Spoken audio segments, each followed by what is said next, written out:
My phone hasn't rung in 4 days. Not 4 hours, not 4 minutes. 4 days. And the worst part? I stopped expecting it. This isn't a story about bad children. It's a story about something much harder to admit, something I didn't want to face. My name doesn't matter.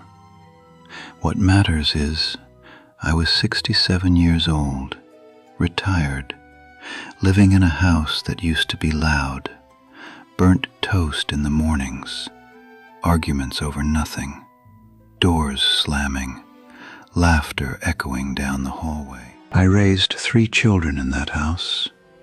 3. And somewhere between their graduations, their careers, their own families, I became someone they checked in on, not someone they needed, not someone they called just to talk, just something to complete on a list. Call Dad. Done. And I told myself it was normal. They're busy. Life moves fast. I understand. But the truth? I didn't understand. I was just afraid to admit that it hurt. So I tried to fix it. The first thing I did was make myself useful. I'd call and say, "Need help with the kids? I can fix that shelf. I'll come by this weekend." And for a while, it worked. I'd show up, help out, eat together. Then I'd go home, and the silence came back with me. That's when it hit me. I wasn't building a relationship. I was renting time. And that realization, it hurts more than loneliness, because it means you've confused being needed with being loved. So I tried something else. I called more, texted more, thinking of you. How's the baby? Did you see the game? And I could feel it. The delay in replies, the short answers, the polite distance. I wasn't part of their day anymore. I was interruption. And here's the cruel part.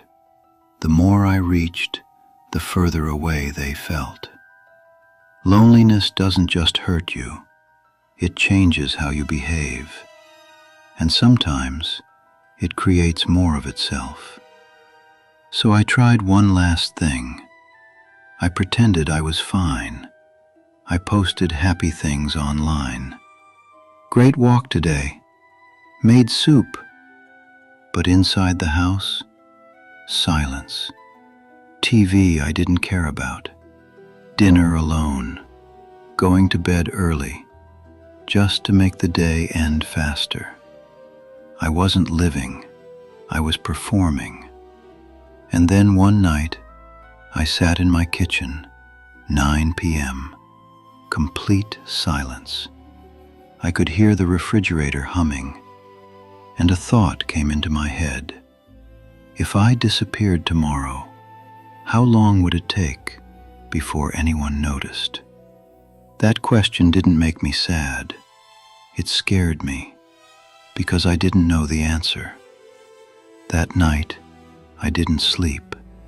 I just lay there, feeling everything.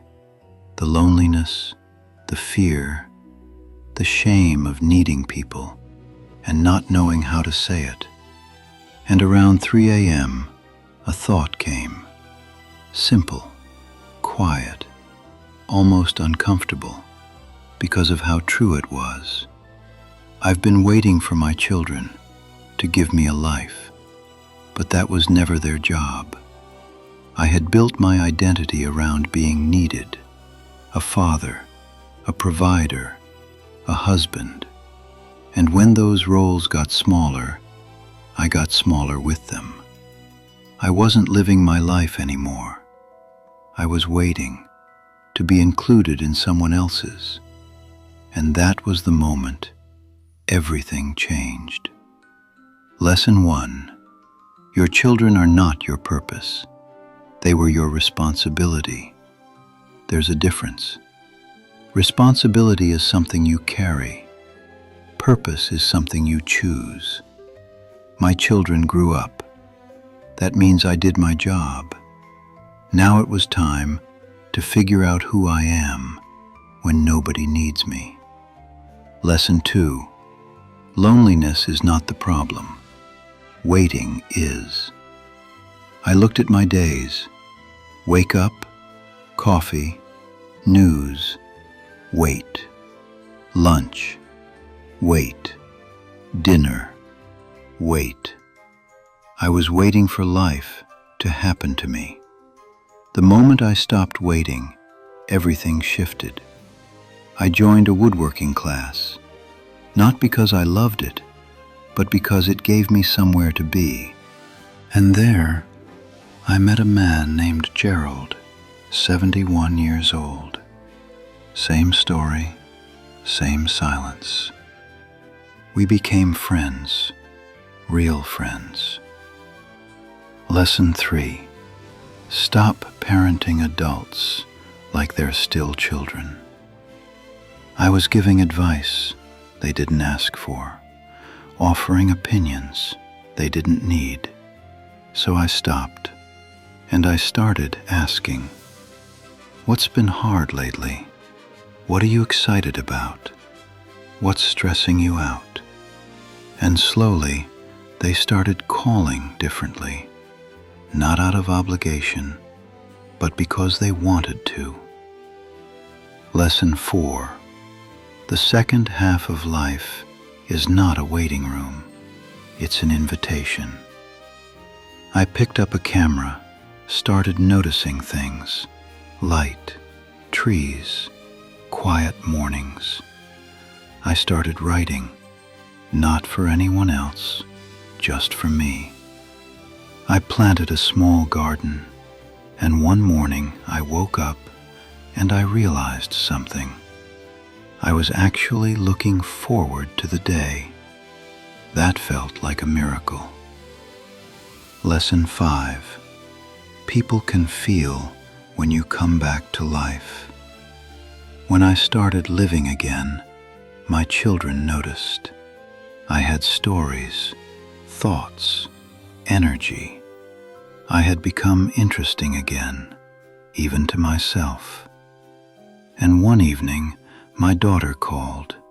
No reason. We talked for 45 minutes. Before she hung up, she said, "Dad, you seem different. You seem happy." And I just said, "I think I figured something out." Listen carefully. We spend the first half of life building for others, family, work, responsibility. And one day, it gets quiet, and we realize we never built anything for ourselves. That's not failure. That's timing. Because you're still here. You still have mornings. You still have time.